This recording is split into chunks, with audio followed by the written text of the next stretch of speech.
在約翰福音中，我們看到猶太人對耶穌的去向感到迷惑，他們無法理解耶穌要往哪裏去。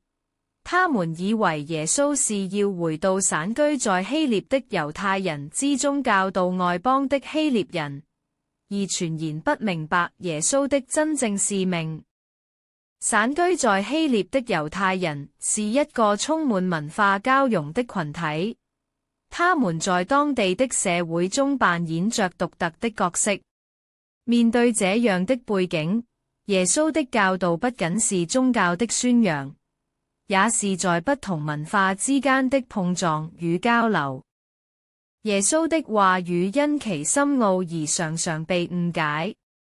猶太人們因為對耶穌的行動與話語不熟悉，導致他們以為耶穌的教導僅僅是針對希臘人，卻忽視了更深層的靈性意義。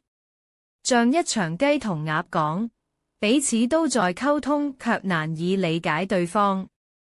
今天，基督信仰面臨着許多挑戰，許多人對信仰的內涵感到困惑，甚至存在着誤解。